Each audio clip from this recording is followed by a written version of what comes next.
Oke, selamat datang kembali. Hari ini kita mau gali lebih dalam lagi nih soal ide-ide kunci dari buku Secrets of Power Negotiation.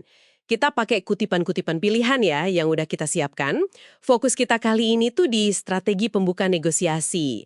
Kayaknya sepele ya, tapi langkah pertama ini, wah bisa banget nentuin hasil akhir loh. Jadi misi kita nih, ngasih Anda pemahaman taktis, kenapa sih posisi awal itu krusial dan gimana manfaatinnya. Betul sekali. Dan kita lihat nanti ya, teknik-teknik ini kelihatannya simple, tapi sebenarnya bukan cuma soal menang sendiri. Ini lebih ke gimana ya membangun kerangka gitu. Biar pihak lain juga ngerasa dapat deal yang bagus, itu penting loh psikologisnya. Oke, mari kita bedah nih. Taktik pertama yang ditekankan banget sama sumber ini. Selalu minta lebih dari yang Anda harapkan. Kedengerannya agak gimana gitu ya? Nekat mungkin. Kenapa ini efektif? Bukannya malah bikin lawan bicara mundur. Nah, ini dia. Sumbernya ngasih 5 alasan kuat loh. Pertama ya, siapa tahu beneran dikasih. Kan nggak ada yang tahu. Kedua, dan ini penting banget. Ini ngasih kita apa ya, ruang gerak lah buat tawar-menawar nanti. Jadi ada fleksibilitas. Ketiga, ini soal psikologi.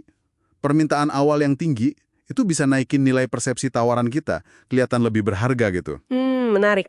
Keempat, ya biar nggak cepat mentok aja negosiasinya. Kelima, nah ini kunci juga, ini nyiapin kondisi biar nanti pihak lain itu ngerasa, wah saya berhasil nih, neken harga, jadi mereka merasa menang. Ini soal anchoring namanya, naruh jangkar psikologis. Oh, anchoring. Tapi ada resiko nggak sih kalau minta ketinggian? Nanti malah dianggap nggak serius atau terlalu agresif gitu. Gimana nyeimbanginnya? Ini bukan berarti ngawur atau nggak realistis ya. Tetap harus ada dasarnya lah, yang bisa dipertanggungjawabkan. Walaupun mungkin di batas atas ekspektasi wajar kita. Ini lebih ke meregangkan kemungkinan aja, bukan minta bulan. Oke, paham. Nah, prinsip kedua nih, yang juga kuat banget.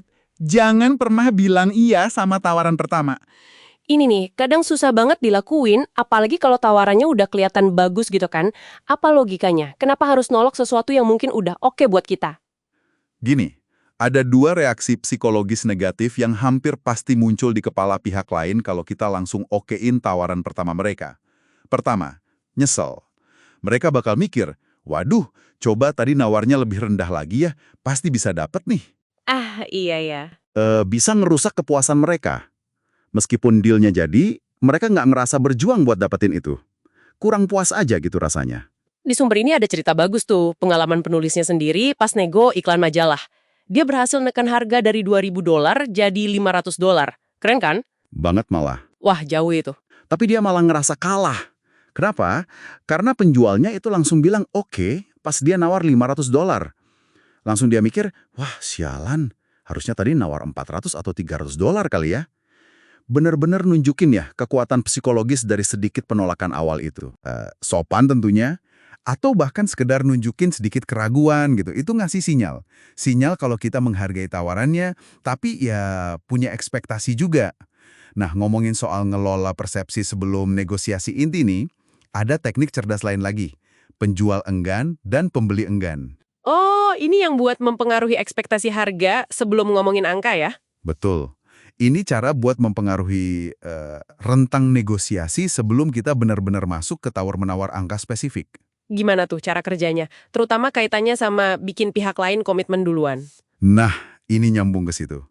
Dengan kita nunjukin sedikit keengganan, meskipun sebenarnya kita minat banget loh ya. Kita itu kayak mancing pihak lain buat lebih menjual tawarannya ke kita. Misalnya nih, sebagai pembeli, kita bisa bilang, saya nggak yakin ya ini masuk budget saya. Atau saya masih lihat-lihat opsi lain juga sih. Oke. Ini bisa memancing penjual buat mungkin ngasih tahu kalau harganya masih bisa goyang dikit, atau ngasih tahu ada nilai tambah lain. Pokoknya mereka jadi berusaha lebih keras buat yakinin kita.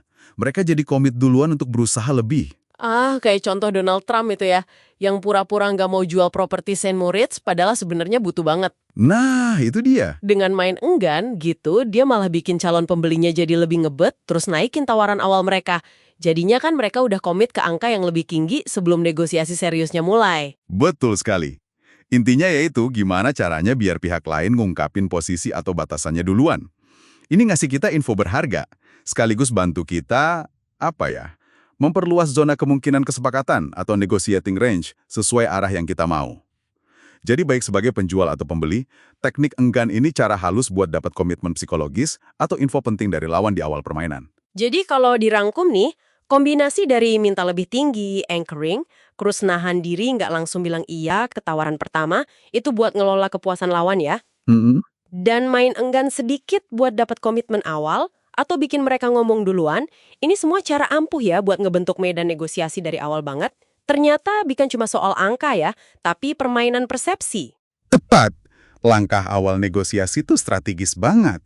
Ini soal ngebentuk persepsi nilai, ngelola ekspektasi dua belah pihak, dan secara sadar nyiapin panggung.